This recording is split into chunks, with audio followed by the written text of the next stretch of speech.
Hello, my name is David Siegel. I'm a bankruptcy attorney in Chicago. One of the things that many clients want to know is whether or not they'll be able to keep their home through the bankruptcy process. More specifically, are you sure that I will not lose my home if I file for Chapter 7 bankruptcy? It all depends on the numbers, folks. In Illinois, an individual is allowed a $15,000 homestead exemption. That means if there's $15,000 worth of equity and no more, then the home will be protected in a Chapter 7. In the case of a joint filing, it's $15,000 per spouse, so $30,000 can be protected. We have to start with the market value of the home, and this has to be a realistic figure, not what someone thinks it's worth, but what a professional appraiser or a realtor would value the home at.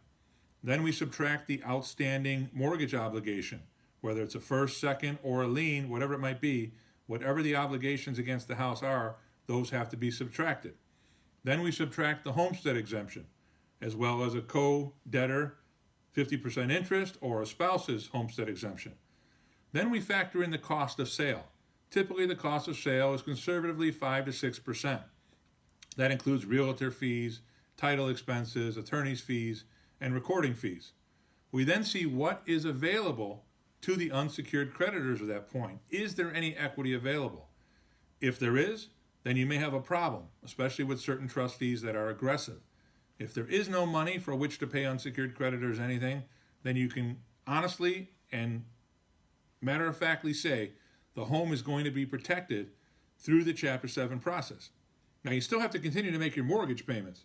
You don't get to keep the house free and clear through Chapter 7, but you prevent the trustee from being able to administer that asset, displace you from the asset, and pay your creditors a pro rata share of what's left.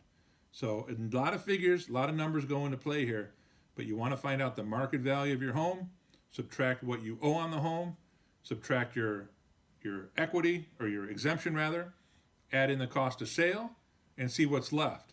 If there's nothing left for creditors, you can rest assured your home is going to be protected through the Chapter 7 process.